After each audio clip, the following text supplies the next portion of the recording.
Good morning, video games. Welcome to Filthy Casuals, a podcast about video games hosted by three very kind and extremely knowledgeable boys. Thank you very much for joining us. My name is Tommy Dasilo, and with me, as always... Ben Vanel here, reporting in from jolly old the United Kingdom. Joining us, as always, it's a man who loves to report.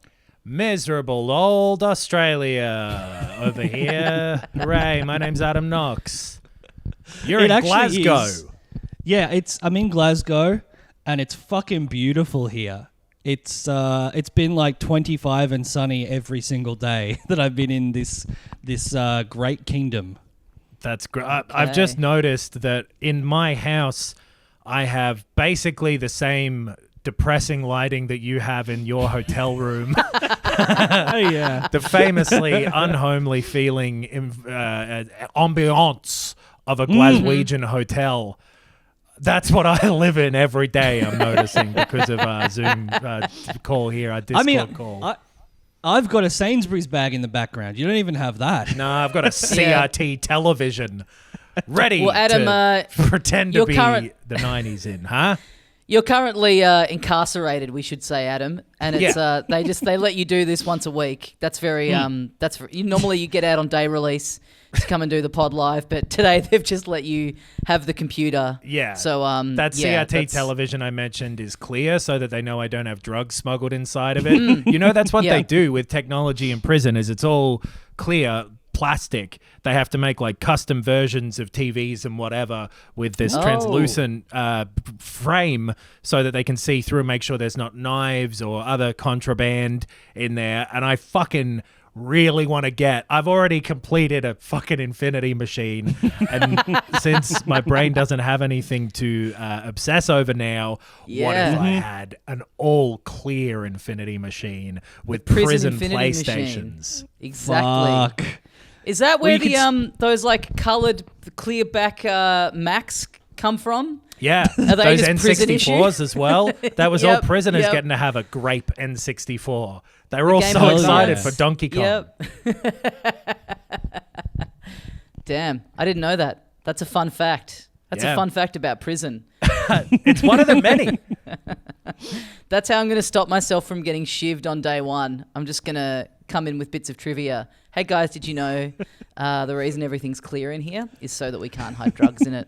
That's what they say you're meant to do on your first day of prison is walk up to the most knowledgeable looking guy there and give him a fact he's never heard before. So everyone knows you've got him. I'm actually him. Yeah. All the guards be like, stop, it's rude. The tone is rude, even if it's interesting information. I'm pushing up my clear glasses. Well, Tommy, actually, all glasses are clear. That's the point of them. No, there's no sunglasses allowed. Not in prison. There's no sun. You're overseas, Ben. You've jumped on to record this because we're in the week of a huge game coming out. You're away from your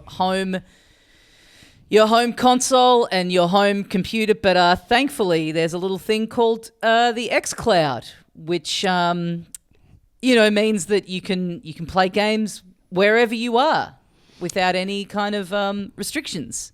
That's right. Especially a game that's launching day one on Game Pass. Me and Adam have been playing it for a week, so you presumably will have been able to do the same thing.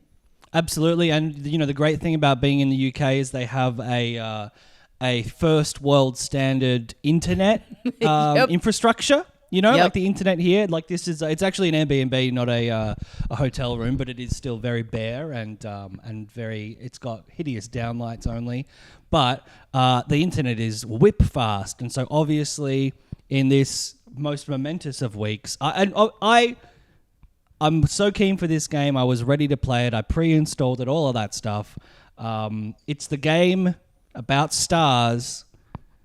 Sea of Stars. I didn't even realize how weird that is. It's a bit weird. Those two games have come out next to each other. I've genuinely, because I've been trying to play as much Starfield as possible, and what? We'll that was the one we're talking about. But yeah, damn. Okay, two games with stars in it. The first time it's ever happened. But also, yes, Tommy, as you were ironically alluding to, I bought the early access thing for Starfield. It's like $50 or something, or maybe a bit less. I can't remember. To get access to it on the 1st of September, would have been perfect. But it's not. It's not on xCloud in early access. I don't know why. I googled it like after I went on xCloud and typed in Starfield, and it said sorry, no results found. And people on Reddit were like, obviously it's not on xCloud in early access. Why would you think that? That's so stupid. So that was really insulting. But it's like, just not. well, because I paid. Like like I was worried that the same thing would happen with Game Pass, but it was through Game Pass. It was like I think that premium edition that you got it early was like $110 or something. But if you have a Game Pass subscription, it was like $50 or something. And you get the to just upgrade to expansion the as well. It's not just for the early access. Like the main thing, I guess, is you get whatever expansion they have planned down the line. And so an I art haven't book wasted my money and the entirely. soundtrack. You can just sit back in that beautiful Glasgow Airbnb and just leaf through a PDF of little drawings of rocks. I mean, look, rocks aside, the art that I've seen in YouTube videos of Starfield, the design and stuff, it's fucking sick. And I know we watched that, that big thing of it. Then they talked about NASA punk and, all of the sort of, stylistic stuff that's gone into it. But I am going to leaf through that PDF. I'm sorry. It's not a joke. While I've been playing Starfield, I have been saying the word NASA punk under my breath sometimes because it is such a funny word. It is just about the nerdiest possible combination of sounds that I could imagine outside of like just NASA punk. But do you want to talk about that first? Because you haven't had unfortunately. I kind of just assumed it would be an xCloud too, but I never really check in on xCloud, and I guess it's relatively common for games not to be on there. Right. But is it will it be on there once it's launched on Game Pass? I don't know. Yeah, I kind of even that thing of just paying that, like saying like, oh, this is our big thing. This is our big Game Pass thing, and it's it's launching day one on Game Pass.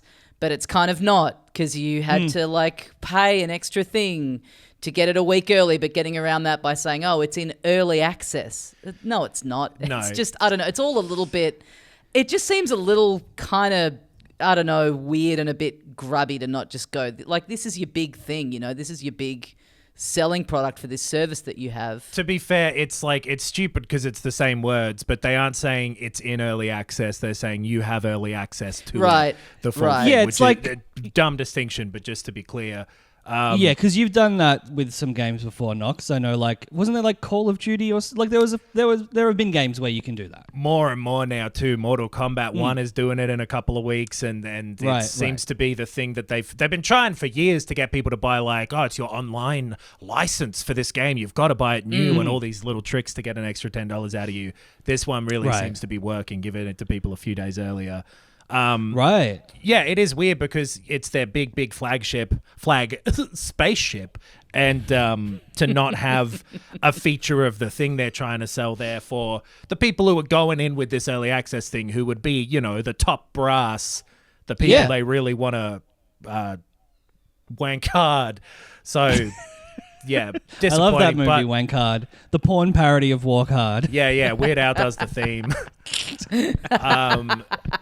But it's out now for everyone. We've been playing it. Should we just jump into the sea of the field? Yes, the Sea of Field. Sea of the Field. It's the game on everyone's lips. Why not? Let's talk about it. I like I said, I have watched some YouTube videos of it and some other reviews and stuff. Read that IGN 7 out of 10. Yeah, there's been, because it's such a big game, all of the fucking online chat about it has been a minefield. A cesspit? I was trying to think of a word that didn't have field in it, and my brain just kept going nah, just say minefield. I'm not going to look for another one. It's been a Starfield. But ignoring all, do you want to do it this way? Because me and Tommy have been playing it. I've at this point finished the main campaign thing. I played it for like 30 something hours. It flips over. It does a thing where instead of telling you an hour count at some point, it goes, you've played this for 1 day and 14 hours. So I guess that's closer to 40 hours, which makes it feel way worse. Yeah, I hope that doesn't become the new precedent. Good Lord. I think Bethesda have done that for a while, and that'll be a running theme in talking about this game, is that Bethesda have not changed an inch since, like, especially Fallout 4. This game feels so similar to Fallout 4, but I'm really enjoying it. Do you have, I was going to suggest, any questions about it as the one who hasn't gotten to play it that you want answered? Any burning questions? Any questions from Ben? And what a reference that everyone will get, Tommy. I have no idea what you're talking about. Josh Lawson? Yeah. Flowers for Peter Algernon? Hellier? Yeah. A little-known Australian film. Yeah, I mean, I guess the main thing is, I've heard that it's very similar to previous Bethesda games. So what, in your opinion, does it do differently and better than a Fallout 4? What makes this special? I can tell you differently in 2 categories, better and worse. Because weirdly with this game, the initial impressions, at least for me, I don't know how you feel, Tommy. Perhaps you could tell me soon. The initial impressions, I don't think this game gives a good first foot forward. I think it takes a little bit of time to sink in and really start to figure out how it's working, because initially the menus were really poorly done and confusing, and I was getting stuck in them and stuff, and and that makes me sound like an idiot, but it was happening. And then this guy couldn't escape out of the menu. There's like a rhythm to it that is different from the previous games, because you're not looking at something in the distance and going, I wonder what that tower's about. Oh, it's a high building. Now I understand what a tower is. And walking over to it, it's much more segmented than that this time, because everything's on a different planet and whatever. Yeah, and I'm not, as I settle into it, I'm not minding that so much, but it's definitely, I mean, that's kind of the big thing that IGN were about in their 7 out of 10 review, and within a couple of hours of playing it, I feel like I was like, I completely agree with that. It does feel very weird to have this game where it's like I've kind of really had to work to detach myself from how much they were hyping this.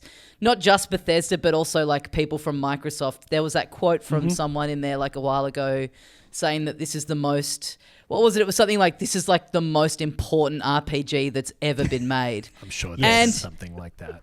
It's not. It's a good game. It feels weirdly, it does not feel very next gen at all, which is not a knock to it, but it doesn't, for how much it's been hyped up, and it really seemed like it could be, this is something that'll feel like the first truly, futuristic next gen feeling game. It actually kind of feels, it's so segmented. It's so kind of level based, because there's no feeling of you're getting into your craft and then going up into space and flying around and exploring a planet. That's all done through menus, and it's all done through fast travel, which seems very weirdly counterintuitive to the way they've been talking about this as a game of exploration and a game of like having such scope. To me, it doesn't feel like it's got scope. It just feels like there's lots of different areas that are available to you in a menu. Especially towards the beginning, that feeling is stronger than later on, when like the further in I got, the more I met the game on its terms or whatever, and I've been really enjoying it. But I agree that this game could be at least 10 years old, and I would absolutely buy that, because like it hasn't progressed, and in that way of like exploration just feeling a bit worse, especially initially, or not even but just kind of being gone in the way that it was in the previous Bethesda games, is a strange feeling that you need to adjust to. And then there is heaps of stuff in it, and it's massive, and there's lots out there to go and do and to see, and I've come across some really cool side quests and everything, but most of those have been given to me by going to a major city, walking around. One of the guards is like, do you know, I heard there's a bunch of hubbub going on this planet over there, and then a little thing pops up and it's like, fly to that planet.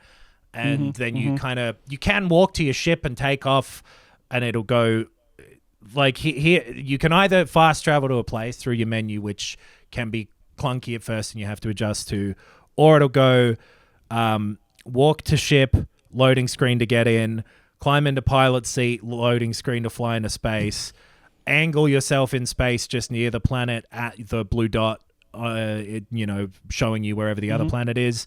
Press A, loading screen to that system. Press X on the planet, loading screen to land. Hold X to get out of your ship, loading screen to be on the planet. That's the most like immersive way you can kind of do it, So it's not doing It's weird. No it's Man's really Sky. weird. And I get when you're saying the thing of like a Fallout where you look in the distance and you go to visit that thing.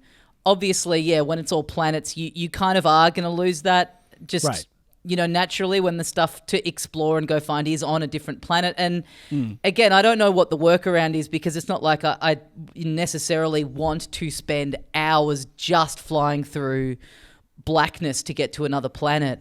But it just, it feels, it's also just kind of like the way the menus look to me is a bit of a shame and a bit of a missed opportunity. Like it's very video gamey. It doesn't really have that feel of like, even if it was a bit more like you were looking at the nav system of the ship or something, it just feels very, very menu-y. It's so immersion breaking when to get to that menu, Ben, to navigate yourself. The first menu you see is like it's a thing of your avatar standing there, and it's like it's just very weirdly takes you right out of it. There's no like in-world like, oh, well, to fast travel, I go to the map screen on the ship and I look at that and then it comes up and it's all sort of contextual. It's very like hit start and select the name of the place. I agree. And like, especially compared to like Fallout where it'll, zoom in to your Pip-Boy and everything. And that's done a lot more kind of in-world. You've got like a techno watch that you get given really quick in this, but the menu is all sort of not to the same level of aesthetic which the regular game has, which is really great. And I love the retro future stuff they're doing that's like a little bit kind of alien or something like that, a bit maybe more advanced than that. Kind of like NASA punk is maybe what I'd call it. Whoa! That's a really cool way of describing it. Yeah, dude. I think that's going to catch on in a big way. I've been a virgin for 400 years.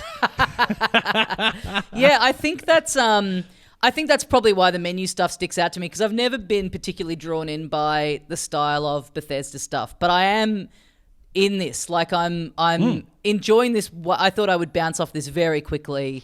I'm enjoying this way more than I expected to. The story is really interesting. The aesthetic and the environments and the characters I'm really, really enjoying. And you're right, like it's got such a strong aesthetic that it's an aesthetic that is so like made for menus. It's so It's a odd. weird. Yeah, it's not like playing a Tears of the Kingdom where it's like, well, I mean, this doesn't lend itself to having a visually. You know what I mean? Like, but then how would this world translate into a block of text or whatever? And it does though. Tears of the Kingdom has your little slate thing for half of the menus, that's true. at least. Yeah, no, that's very true. But like, and it seems like because I will say there are a lot of flaws with this game, and we could go through and list them because they're very much there and they're like worth talking about. Like the space travel stuff is disappointing from how they were kind of talking about it, but also serves its function and like to get to you to places. But the overall thing with this game that is greater than the sum of its parts is that I'm having a really good time and I really want to keep playing it. And there's something about like, even though in a lot of ways this game is like behind others, like technically it doesn't look or even really run great.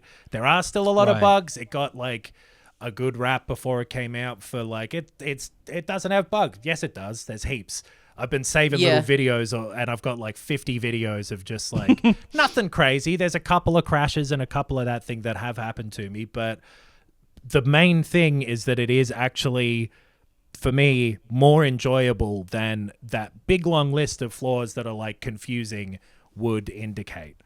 Does that make sense? I think with the exploration stuff, like once I kind of let that. It's not even like I said, like I necessarily was looking forward to that part of it. It just more feels like a weirdly missed opportunity when you're making this part of game, this type of a game. But yeah, once I kind of accepted it for that, and it is just more like something like a death loop where it's like I'm just going into the menu and I'm selecting this area, and then I'm going there and I'm doing the level. I'm not like walking around. You know, I'm not plotting a course from A to B and getting lost along the way and discovering all this stuff. It's like. It is very like I'm selecting this area from a menu and I'm going there and I'm in that area and then I've done it and then I'm going back to the menu and going to a different area. Which I don't mind. Which I'm now that that's washed over me. Like you're saying, meeting it on its terms. I'm having a good time with it. There's some really cool shit in there that I've been really enjoying. That like once you kind of go back to. Bethesda still make games exactly the same as how they always have.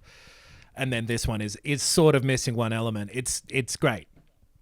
I was going to say, like, I'm surprised that both of you are enjoying it so much, especially you, Nox, because I thought that this would be the Ben game, you know? Like, I love Fallout 3 and Fallout 4. I think a lot of people are like, yeah, Fallout 3 was good.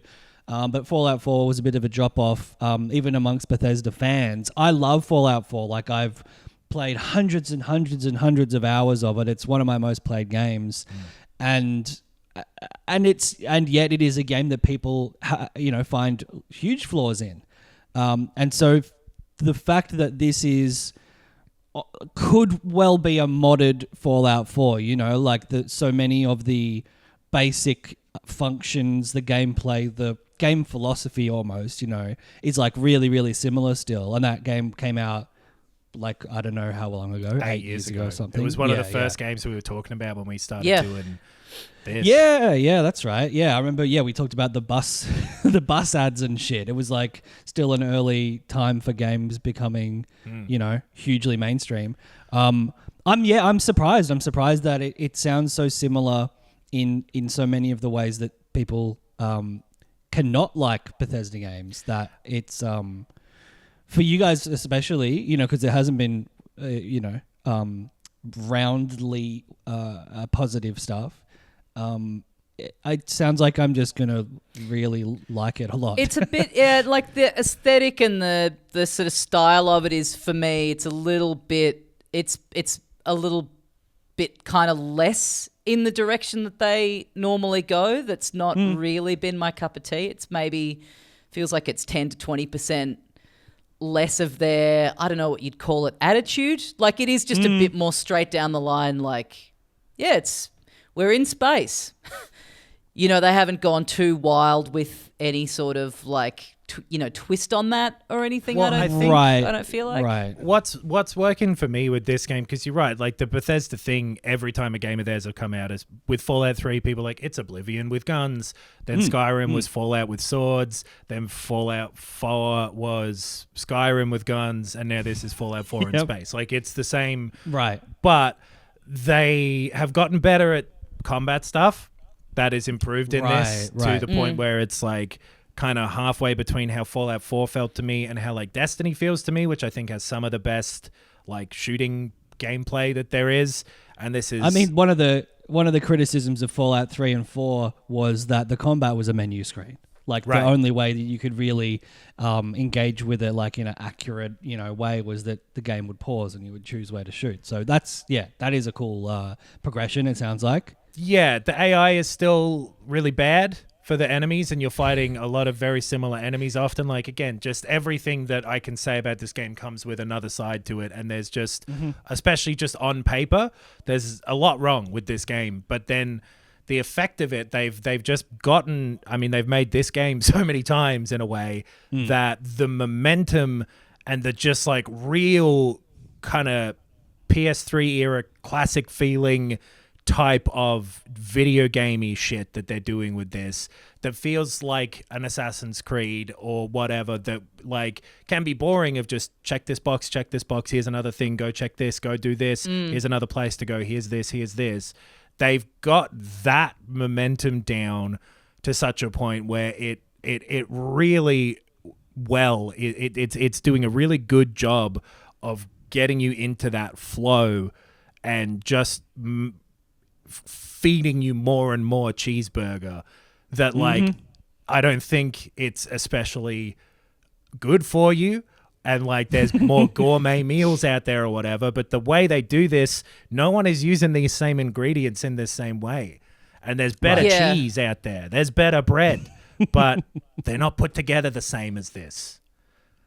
Yeah, it's definitely that first like main big city that you go to. It's got New for Atlantis. Me, New Atlantis. It had this rare effect for me that not many games can do, where like just walking around it, I was like, I feel like I can feel the climate of this area. Like it just, I felt my body temperature change. I was like, oh, I don't know. There's something about like environmental design. I'd love that to when it's done. That moment in your house of like someone's just opening a window next to you and you're like, this game is incredible. But it has that feeling. It's like it's that rare thing that environmental design, when it's done really well, you're like, I know what this space feels like to stand in. I bet it feels like this part of the world roughly that I've been in. Like that was kind of like an early moment of it where I was like, oh yeah, this like, yeah, for a lot of the technical faults of it, in terms of the design of this area, there's something else going on here that's like a cut above. But like, yeah, the the weird like technical stuff of having a companion who is accompanying you on missions, and I just haven't gone and spoken to her about this yet because I just don't want to trigger the mission. But she keeps saying, hey, when you've got a moment, I'd like to have a talk to you. And it's like midway through like a character in the quest like talking to us about something, or we're like in the middle of combat. It's like it's happening like every 3 minutes, and I'm like, we're in the middle of a mission. Like I'm gonna I'll talk to you and I'll do your little side quest thing when I feel like it. But I will say this is so safely, taking me out of it. You can safely talk to her just without having to like go anywhere or whatever. Right. But it is just funny the amount that it is really wanting me to like, yeah, it is to the point where just that classic thing where you've got, you know, like multiple NPCs like talking over the top of each other, like all these different like dialogue things being triggered at the same time. It's like, oh yeah, that's still a thing in games, I guess, no matter how much they're touted as being the next big leap forward, that's still going to be in there. I mean, in this one especially, I've had it's so clunky in the Bethesda ways of like the companions especially like going missing, just like floating in the air, all sorts of crazy, like, yeah, that same thing of like an important sort of section. The dialogue was a recording that I'd started playing before it from a story thing that you pick up, and someone talking to me and someone talking in the background that were all related to the story that I was meant to be listening to.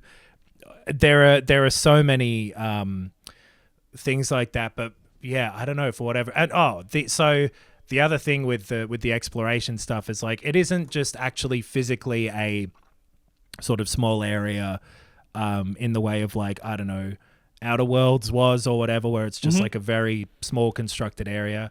You can walk off and there's other stuff in the distance. Everything I've seen of that so far, none of it's really that interesting. It's a kind of flat landscape. You'll get these sort of markers that you can scan in the distance. It'll be like, here's a cave or an outpost or whatever. And it's not seemingly like procedurally generated. I think it's a bunch of prefabricated stuff that they put there that repeats often. Because I've come across the exact same innards of different outposts and whatever multiple times, even by focusing pretty much on the main story. So that stuff gets hard repetitive because it's like weird space stuff. But yeah, I did a side quest where I think I was on, basically like Mars. And I'm in this kind of outposty thing, and then I had to go to a mine and just walk across just this flat, rocky, drab for ages to get to this mine. And like, I get, what are you meant to do? It's like, that's the environment. That's the planet we're on, and they're striving for a degree of realism with this stuff. So I don't know what the alternative is, but I was just like, And then I got I died almost immediately after getting to the mine, and it reset me. Like I had to do the walk all over again, and it was just like, this is just I was just like jumping and boosting through the air to just like get myself across there as quick as possible. I was like, this is such a drag. This isn't me going off the grid. This is like a quest line that I'm following. That's The thing that's strange to me about like, because they've said that it's for realism and like, but no, it isn't, because the cities are actually small. Like the same as Skyrim, it's a trick where like this is the main city of Skyrim. There's 11 people living here. The difference now is that there's slightly more, and then there's like some random NPCs walking around carrying their briefcases, being like the fucking Truman Show. If you go up and interact with them, they're like, I hear there's people in Neon who take drugs. All right, bye. And like just they're so scared to talk to you or staring at you as you walk past, because like that's something as well. Immediately when you get into this game, you're the most important fucking person in the universe. Everyone wants your help. Everyone thinks you're amazing, and it's doing all of that. So, and that's all fine because games are tricks, and you have shortcuts for things. So it is kind of and boring. You're the protagonist. You can't just be a nameless person rising through the ranks. Like But going from A to B, I'd love a little jet bike or something. Yeah, and it's definitely If it's just going to not make there you walk because- across like flat, bland landscape, I was like, why isn't there a little buggy that I can take out? Because they couldn't It is funny- fit it into their old engine is, I think, the reason why. Right. Like, Right. they're building Like, it with broken tools, unfortunately. So many of the things that it doesn't have are the things that No Man's Sky only had at Right. launch, the fluidity of launching, getting into a spaceship, flying into space, landing on another planet. Like the menus in that, even initially, before they sort of updated it, was like, you'd go to a map to go from one planet to the next, but that was it. Everything else was... Yeah. It was That's in the game. The thing I was so to thinking speak. about, like, why isn't that... early on, I was like, why isn't this flying stuff in here? It seems so weird. Is this a symptom of it having to be on the Series S and the X at the same time, and they just technically couldn't get it in? But then I was like, No Man's Sky was doing that pretty easily, like six or 7 years ago, and like it's this engine, and like there are positives to Yeah. it where like it tracks every item that there is, and you'll go back to the planet and it's still there and whatever. But like, I don't care about that. Pretend it got washed away in a sandstorm or whatever. Like, it's boring to walk around these flat, pretty lifeless kind of planets, even if they've got some alien fauna there. Like, it always feels, and the game throughout its whole thing always feels like you are in this like quite old-fashioned video game. But then like, a lot of the missions are some of the most interesting stuff they've done. The ideas that they've had. I don't want to like spoil any of them, but I do want to give one as just like a fun example that's fairly early on to give you an idea of some of the tone and stuff, where like one of them is you basically go through Space Batman's Batcave to get to like the Batcave there and get his Batsuit and Batship. And it's not the Batman, but it's called the Mantis. And then when you put on the Mantis costume and fly that ship, if you come across the space pirates, they're like, oh, fuck, it's the Mantis. And there's like really characterful stuff like that is peppered through it that really keeps you going with this thing. Yeah, everything I've done so far, a few of the main things and then a couple of little deviations have all been... now go here, now go here, now go here.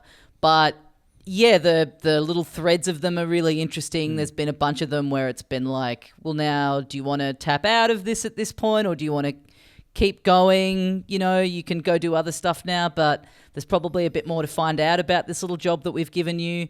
And that thing of like, that all does feel pretty... like those bits feel pretty immersive, of just like you are kind of walking around doing your thing. You've signed up to take on these extra jobs. You can follow the lead or not follow the lead. The writing and the people that you're meeting along the way is way more appealing and interesting to me than, like I said, than I expected it to be, given kind of how I felt about the very little of Bethesda stuff I've engaged with in the past. It's very like, yeah, I'm in a little, yeah, it does just feel like I'm in a little episode of a show. It's like, yeah. I want to find out what's going on. Who is this guy that's hidden away? What's the story? So much of it too, and like it is pretty consistently like some of the best stuff that they've done, as well as like technically, for as much as, you know, like there are flaws with it, it's the best they've done so far with that stuff, I think, which for more than a decade they have been struggling with that aspect of things. But like the facial animations and the way people talk and look at you 90% of the time is a lot less sort of wooden than I feel it used to be. It is still more wooden than a lot of other games now, but you know what I mean. They are upgrading on their pocket of games. And you're right. There's a lot of like tricks in there that are nice. Like there's a bit very early on where you sign up to this company called the Vanguard to do jobs for them, and there's a you got to guard a van. Is the thing. Yeah, that's it. That's the whole game. Just steal it. That's really creative. Yeah, my bed's in there. That's my mattress. I Yeah. just got out of prison. All my Why shit's can't gone. I steal it and drive it across this barren wasteland? But he tells you to go down to this floor and do your pilot training, and your pilot training is at the end of a sort of long hallway that's like a sort of museum exhibit of how the world got to this point. And I just kind of like walked all the way through, just straight to the pilot training. I didn't engage with any of that stuff. Unbelievable. That's your history that you're walking past, Tommy. People died fighting the Varun. Well, when I'd done the training and when I went back to that guy, he was like, "Okay, let me just get your results up." Didn't look at any of the exhibits, hey? I was like, "Yeah, that's nice. Yeah, that's he nice." Complimented me. He said, "Wow, you looked at the whole museum." Someone made a note and was like, "I better tell the boss this fucking prick didn't look at any of the exhibit." I think he's walking on butter because he's going pretty damn fast through this stuff, and all that stuff is cool. Yeah. I like the world they've made, and like it really does feel like they've thought out. Like it's funny to be like, there's a lot of places throughout this galaxy where you're seeing the same buildings over and over and whatever, but they've written like, yeah, but the colony wars were like 20 years ago and we spread and put up a lot of bases everywhere because of the colony wars. Yeah, well, that's cool, but explain why a ship lands on every planet I go to. Motherfucker. That's not the colony war. But like all that background and lore and all the stuff to dig into is really cool. Even the, you know, like I don't like the Varun. They're like, they worship a space serpent and they sound like they were named by like the Richard Nixon impression. But they, like, so much of what's going on has more to it and is more than it seems at first too. And I really do think that, like, I'm so tired of, kind of saying this about a lot of games. I feel like recently too of like, after 5 or 6 hours though, you really start to sink into it. But like, this is that again. Yeah. I mean, it's an RPG with like a lot of customization and, you know, sub quests and a lot of writing. Like that is the game. Like even Baldur's Gate 3, which was fantastic and like, you know, widely well received, like a lot of 90s and 100s and stuff and 10 out of 10s. Like that is a game that you had to settle into and they didn't make it bad. I think it's more, you know, the issue is if like the first 7 hours are bad as opposed to like, you know, an onboarding process. Totally. I agree with that. I think in some ways the first few hours of this are kind of bad. Because you are wrestling with the stuff that you adjust to later. And like the menus and things in particular. And it just like the feeling of like, oh boy, that's a lot more loading screens in between areas than I've seen in a hell of a long time.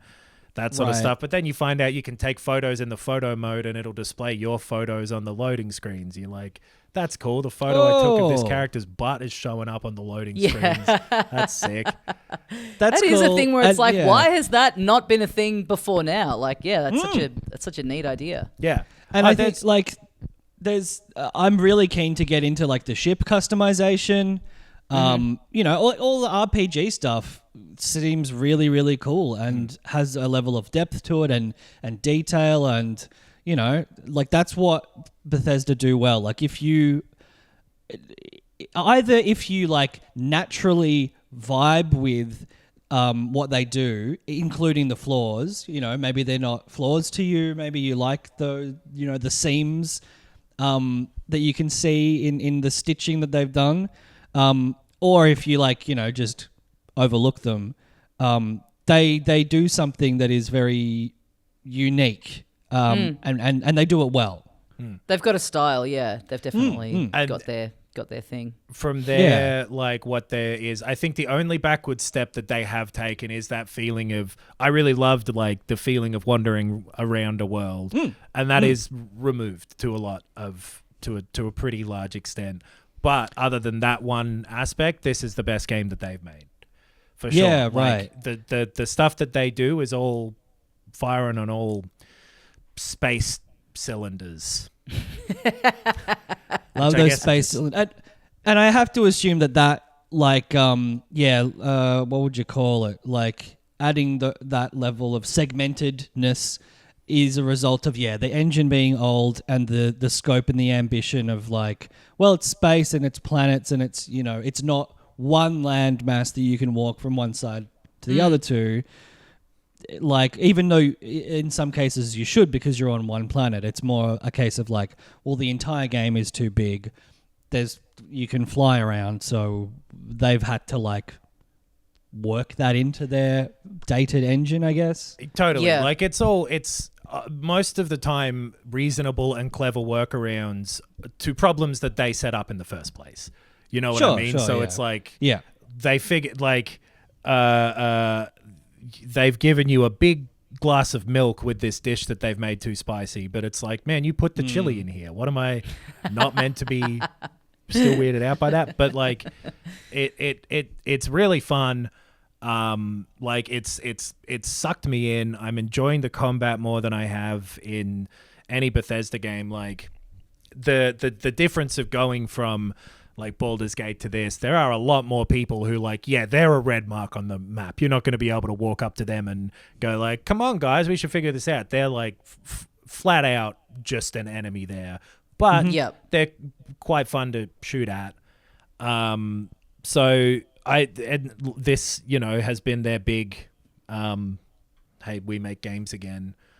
Come hang out with Xbox because it's not the other one for this. Yeah. And it's a pretty good job they've done for that. Like for Game Pass type stuff, you could play this game for fucking ever too. It is so massive, and they've come up with some really clever things for the type of person who, you know, got really into building in Fallout 4 and all of that sort of stuff. There's a lot of those beyond just the quests things in this that will make this a very long-term game for plenty of people.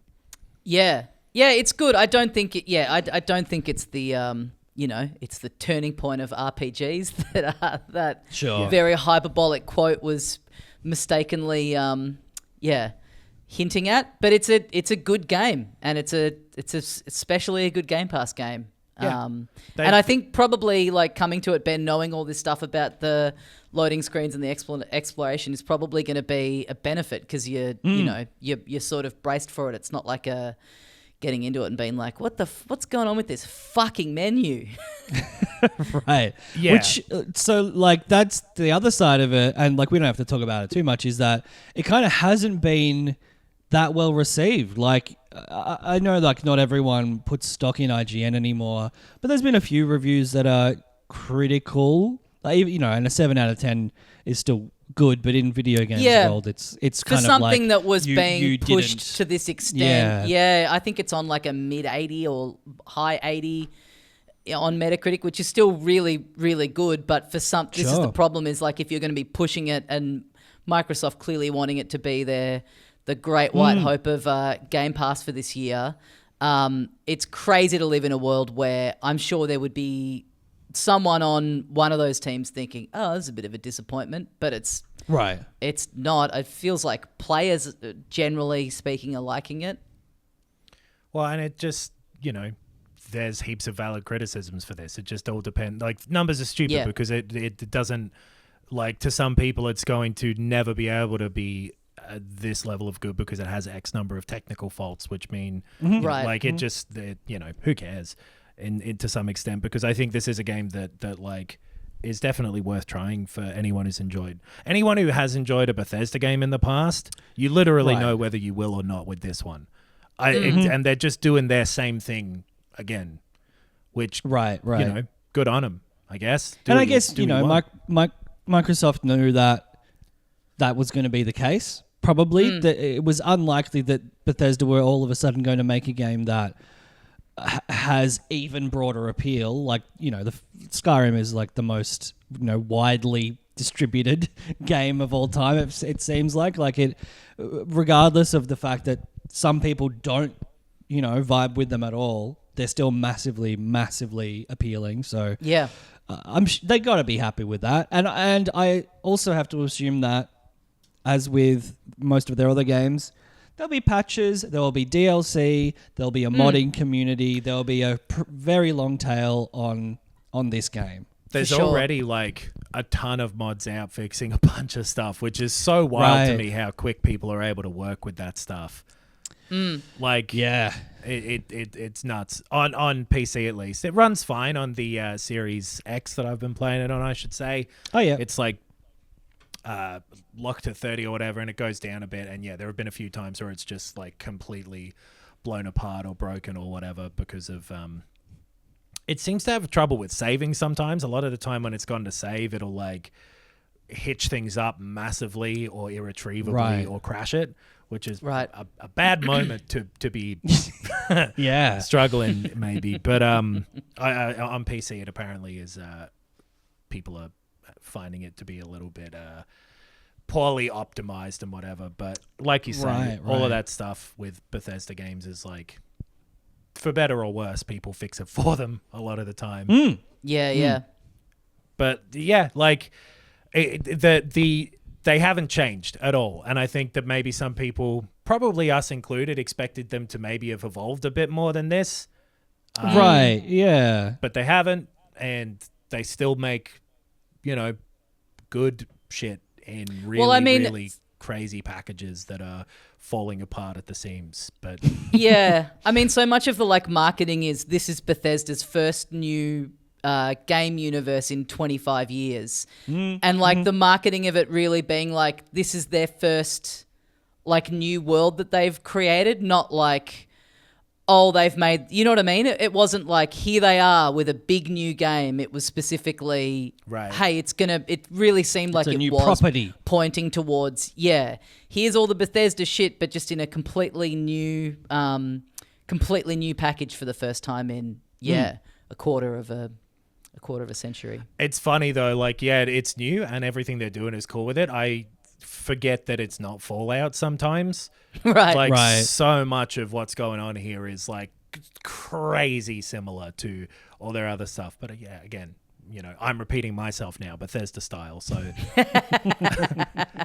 well, something else I've played. We'll check back in on this in 2 weeks. We have we have an ep for next week done already with a special guest. That was a lot of fun. But by the time we're back in 2 weeks, Ben, you'll have been able to play it, and more people that listen to this will have. So we'll check in on some Patreon thoughts on it as well. I'd love to talk about some of the stuff from like the back end of this game one day. Maybe I guess end of the year probably will be the time. Sure. Well, I can start playing it today if I want. Maybe I might, now that I've, I wasn't able to play it for this, maybe I'll save it till I'm actually on my PC, not playing on my MacBook on xCloud. But I'm super excited to play it, and I think you'll love it. Like you this is built for exactly you. The people are like, Bethesda games are great. Totally. I'm super excited. Since we last recorded, I've also played a game called The Good Time Garden, which is the people who are making that game called Thank Goodness You're Here. that was revealed somewhere at Gamescom. I can't remember what presentation the it was opening in. night thing. Yeah. Yes.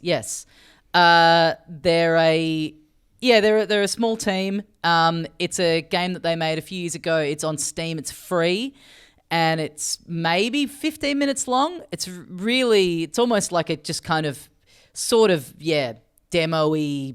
Proof of concept-y kind of thing.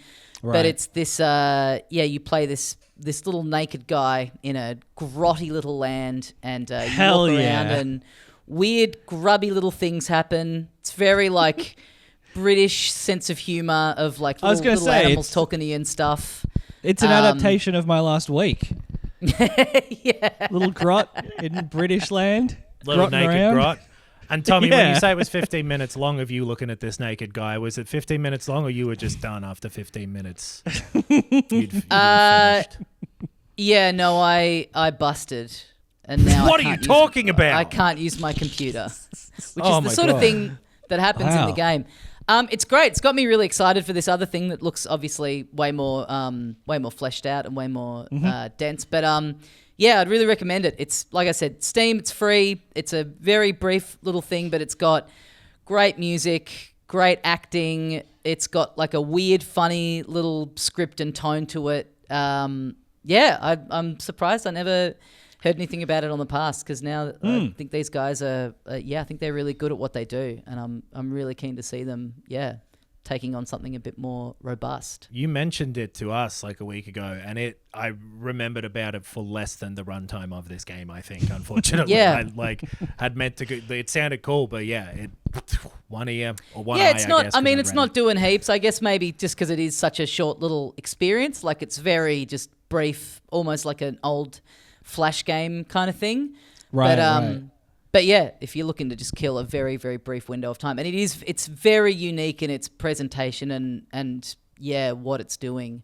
It sounds like team. it's just going to get people excited for this more robust game that is coming out. Do we remember when, by any chance? I don't know if it has a date. I think it's next year probably. But if that game looked interesting to you, then check this out and it'll get you nice and revved up. And speaking of things that'll get you nice and revved up, I was going to say there's probably I don't know which one you were going to say, but this one also will be rev worthy, because I think they're doing another Nintendo Direct in September. Yeah, that's the rumor. Is the scuttlebutt, but they, for some reason, were like, we got to spare 15 minutes. Let's fucking talk about Mario for a second. And put up this. Well, obviously, the next Direct is going to be all about the Switch 2. So they want to pump this new Mario game. People say they have it. There's still clear air. I think the Direct may have been because there was this Nintendo Live event over the weekend where a lot of journos got to go hands-on with the game, and they also trotted the director and the producer out for a bunch of interviews. So I guess it was just kind of nice. tied to like revealing a bunch of stuff about it, and then journalists have their hands on, but it's stuff that they've kind of revealed to the public as well. I guess it was all sort of to time around that. But nice little 15-minute look at this game. Not a ton of. I kind of thought there might be some sort of. They were maybe holding on to it. Remember, like they showed Odyssey, and then it was like months down the track when they had that E3 presentation where they showed off all the Cap stuff. I kind of thought there might be some weird extra little hook like that they were hanging on to, that they, were going to, given that it was just know about, I guess, was like they showed a lot of the regular game, which looks like a Mario game, and it's got its like one or two kind of new mechanics in it and whatever, and then they spent they're not mechanics, they're plumbers. That's the mechanic of the pipe. And they spent maybe the second half of it talking about the multiplayer, which seemed kind of cool. Like there's the sort of new Super Mario Brothers style thing of 4 of you all running around at once, but then there's like this extra kind of like Demon Souls, Death Stranding type of thing where you can leave messages behind for other players and like See show other them how players' to ghosts. do a jump or whatever. Yeah, You can choose to log on and see the ghosts of kind of everyone, not everyone, but a huge chunk of people who are currently playing the level at the same time. Damn. Which Of looks history? like chaos, just like 20 little spirits running around. And you can leave power-ups and messages, and you get little ratings on your profile based on how much the stuff that you've sort of left behind has helped other players out. It seems like it'd be a really cool, I think the way I'll engage with this is play through the game and then come back and do every level this way as like a second run through, just kind of focus on. No, agree. Mario Wonder is just on my own. Mario Tutor, that's when I go through and I do it with other people. Yeah. This is so specific, but I reckon you'll have been bothered by the same thing, Tommy. So I want to... There's a bunch of different playable characters, and they showed like, here's Toadette and whatever. I guess I don't remember if Toadette was there, but there's at least a couple of Toads. Yeah, Toadette's there. And there's a bunch of Yoshis twins or something. But the Yoshis are easy mode. If you play as a Yoshi, that means you can't die. And fuck you, I want to play as Yoshi, but give it to me straight. Right. Yeah. That is annoying. Yeah, it is weird. That Yoshi's a nabbit, the little rabbit guy that's in there. Yeah. That is a bit of a drag. It was like with that Funky Kong mode in the Donkey Kong Tropical Freeze. He was like basically an easy mode, and it was like, I want the challenge. I just want to play as Funky Kong. Just because I'm it funky should doesn't be mean I'm harder. not tough. He's badass. Yeah. It's hard to funk properly. There was a game where Luigi was easy mode as well, I feel like. Maybe, yeah. I feel like they they often have some kind of I don't know. Yeah, I mean, it's cool to have an easy mode in there for kids and stuff, but I don't know why there's not just a thing that you just push on the controller, and that makes. I mean, a little kid would want to play as Peach, To paraphrase Ben's favorite actor of all time, Kevin Spacey, let me be Yoshi. That was an odd sentence. I kind of skimmed through the multiplayer because, to be honest, I'm not going to engage with it. Even the ghost stuff. Like, I don't in the From Software games. I find them kind of, not a spoiler, but it ruins the immersion and it ruins the sense of discovery. So if I do go back through it, like you say, Tommy, it'll be a second time. Yeah. And maybe that is likely because it does seem like a really old school 2D platformer in that there's not a story that I can... Like, it's very much like, this is the course, this is the score, this is the time. You know, it's about the platforming, not the... Yeah. I beg your pardon, but Bowser has turned the castle into a flower, or I think. So you put those words back in your traitorous mouth. He's stolen flower power from this new little kingdom that they're in. But all the previews are talking about the little wonder effects that are in the levels are really cool, and they never do this with Nintendo games really. But they trotted the producer and the director out for a bunch of press. They were on horses. And pardon? Well, they trotted them out. You said you're telling me they're on horses. They were on Yoshi. little carriage. They rode out on little Yoshis all at once. And it's been cool just reading like some of their little things where the Wonder Flower idea kind of came from them talking about how when you would play the first Mario back in the day and you'd go down a pipe and then you're underground, and they, those games used to have these kinds of surprises in them where you were like, oh, what that's so unexpected and weird. Now I'm up in the clouds. And they were kind of looking for a way to, as people have become more and more across the language of these games, and there's so many the Easter egg not hunting, just Mario's of how to like put stuff into a level where stuff is happening that's like, whoa, where'd that come from? Which is kind of cool. And they also had a tidbit where they were just in the concept art stage of coming up with the idea of Elephant Mario, and Miyamoto came for a little stroll through the office. And gets a look at the drawing and goes, what the hell is this? This isn't how elephants look, and was like really mad at it. And they're like, it's like we just started drawing that yesterday. Like, we're obviously got a long way to go. Please. Please get off our asses. Do you reckon he We're not knows making what them an all elephant looks dinosaurs. like and they'd drawn it weird? Or Miyamoto had always thought that an elephant was like a giraffe? I think Could be that. I think his point was more that's not what Mario would look like if he turned into an elephant. Oh. Yeah. I guess I think that that's the makes thing he sense. took umbrage with. because Mario does always just wear the skin of an animal he turns into, I suppose. Like Cat Mario is just Yeah. a suit. The Tanuki is just a suit. So him becoming an elephant is actually very un-Mario. Good point. You know what? Actually, I'm going to go beat up the developers as well. It should be a suit because, as we all know, Mario is an actor. He's a famous Yeah. actor, and he's performing in a play. Give him like just a strap-on nose with the Little chunk. yeah. Yeah, There you give him a strap-on nose. Yeah, that's all he needs. But I'm excited for this game.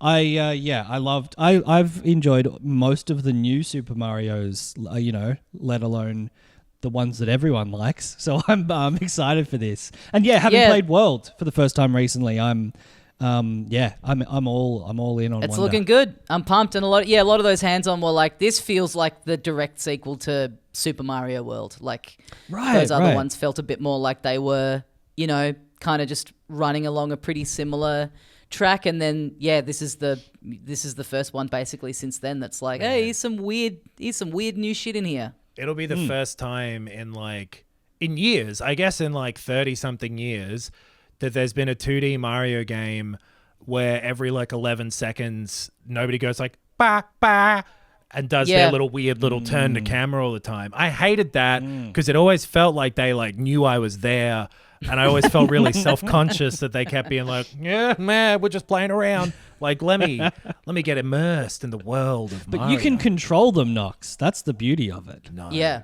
not the good. You can send them down the hole. You know what's cool too? I hadn't really realized this until this presentation that he makes the little there's the little sound effect of Mario jumping, which I don't think they've had in any of those new Super Mario the Brothers boing, games for a while. boing. Yeah, I think it's been for ages. It's been him going wah, like it's been him making a little sound. Damn, they Not were the right. sound Charles effect. Martinet with just a spring. Oh, that was the other thing. I think people thought they would reveal that new voice in this, which they didn't, and they've just said we're just not going to. It'll be in the credits when it comes out. And he said, I guess they haven't said the actor, but he's saying, I don't remember Mario saying this. I might be wrong, and maybe it's just my memory, which is very, very likely because I've forgotten what my point was going to be. In the thing he's saying, wowie zowie. Yeah, when he Which turns is into an elephant, he goes wowie zowie. Is that your fucking thing? Don't Has Mario like been that. watching Family Ties or some 80s sitcom that had I love all it. the catchphrases? I love it because he says that specifically for turning into an elephant. So it's like, not only is it weird that he's saying it, but it's like, is there some kind of link to this and the elephant species that we're not across? Experiment. I don't know. Give Mario a bunch of new catchphrases, Little Britain style. Yeah. No, the it's only like gay in him- the village. It's like him going, Gadzooks. I don't like Yeah. it. I think it's dumb. Wowie zowie is bizarre. Make him mute again. I've been hot on that for years. Make You're Mario very mute confusing again. red hats with MMMA. People are like, It's like extreme UFC, MMMA. is Where this you like just the love your Chaser mum? parody version of MMA? Yeah, Too yeah. many letters? That is funny. Pump for that. Was there any other news around? Oh, Volition is closed. What was the Embracer group bought them and closed them? I think they already owned them and they just went, yeah, fuck you, see ya. And just shut them down because, Saints Row had not done well.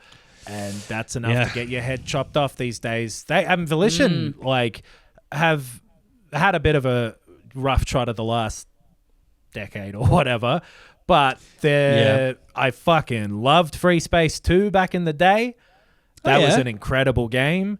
Then they went and made Red Faction after that, which was a pretty big deal at the time. You could blow up the rocks. I was a big Red Faction fan. I was, solely a PC gamer at that point in time. And that was like a sick FPS that came out. Good story. That was a turning point in FPS's destructible environments. Red Faction was cool. It came out on the PS2 before Halo had come out on the Xbox and was using the controls that Halo popularized that Alien Resurrection had used before Red Faction actually. I'm gonna punch the biggest guy in prison. But that game was cool. Then they flipped back and forth between making Red Faction and Saints Row for 20 years, and now they're gone. So good luck to everyone from there. A couple other kind of small things, I guess. Like more Switch stuff that we'll find out about soon, I do imagine. And a lot of people being like, yeah, we got the dev kits and it's real easy to port stuff to it. And it's about as powerful as a PS4, which sounds cool and not too unexpected. And the Vampire the Masquerade Bloodlines 2. I think I've said all those words in the right order. Yep. I think you have, yeah. I don't know how, but yeah. Was meant to come out at the start of this year, I think, and I don't even remember who was making it then. But for some time, there was a rumor. I liked it. So it's been like sort of re-announced, and it's coming out next year, and the developer is the Chinese Room, who are developers out of, I think, the UK. I might be wrong. It might be America. They're named after like a thought experiment I hadn't heard of before, where it's like if you have a room, whatever. But anyway, there's more to it. But they're the people who made like one of the Amnesia games. They made Dear Esther and Everybody's Gone to the Rapture. They're putting out Vampire 2. And there was like rumors going around about this because there was a documentary about them made a while ago, like 2 years ago or something.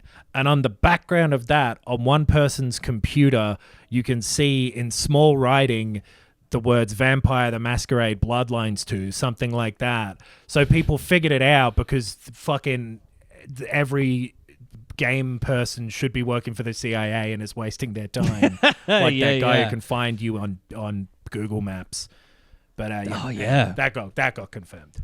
Yeah, that's confirmed. Just a CG trailer, which isn't a great sign, given it's I think like a year away from now. They rebooted it for sure. Like that game sounded like it was in a bit of a state. And like, it's been confusing because there have been 1 million Vampire the Masquerade branded games come out in the past 5 years. There's been like 2D platformers and like Telltale style games. I think a lot of them are visual novels or something, right? Yeah, I think so. Or like mobile games. Like they've been putting out every kind of game except for a third person RPG. But yeah, like we've talked about this over the years, Nox, that the original Bloodlines was like a really fun and expansive RPG. And it's great. Hey, would like another one, please. Bad luck. Like they might make something cool. They've made good games before, but same as with like Dying Light 2. Once you're in this position where you're taking over something that was sort of in trouble like this, it doesn't seem like that ever pans out as anything more than like, oh wow, they made something. Right. Yeah. We'll see. It could be a spectacular failure. Could be a spectacular game. I hope for the best for them. Could be a spectacular failure. I secretly hope for the worst for everybody. Whoa! Don't tell Sound anyone. like a vampire over there. The bits and pieces of news, but Starfield's the big boy this week. That's it. Yeah. And we will talk about a game that also came out on Game Pass the next time we record, so in a couple of weeks, called Sea of Stars, which I recommend people try. It's a Chrono Trigger style RPG. It is better than any of the ones that I've played in the past, 5 to 10 years that are like throwback style JRPGs. This one has a lot of heart to it, a lot of personality. The combat's fun, so I recommend people give it a try before we give it a full-on review. Yeah, it's been doing really well. It's sold a lot of copies. It's reviewing. I mean, it came out the same week as definitely Starfield, same week, the early access thing, and it's it's been a bit more of the critical darling, I think, so far. Be it an RPG that could come out in the middle of Baldur's Gate 3 and Starfield and still get noticed. Yeah. I'm not wearing a hat, but if I were, Or I'm not because I took it off to you earlier in anticipation of saying this. I'm only wearing a hat, as Joe Cocker famously advised. I was allowed to. Stubborn Joe Cocker being like, I won't take my hat off. Little, just bratty Joe Cocker. No! I'm not impressed. But yeah, we'll be talking about that in a couple of weeks, as well as like we said, more Starfield. But let's leave it there for still an episode this week. Next week though. We'll be back. Yeah, pre-recorded one with a very special guest. It's a fun ep. Injured himself on the podcast. I went and watched that clip again, and it's pretty funny. Sorry. Honestly, one of Australia's greatest physical comedians, so people should tune in for that. Watch the video on YouTube. Milo Kerrigan is really on fun. next week. Thanks for listening, everyone. filthycasuals.com.au for the links to everything that we have going on. We've got the Patreon, where you can get a bonus episode of our show about movies and TV shows and other stuff in culture every week.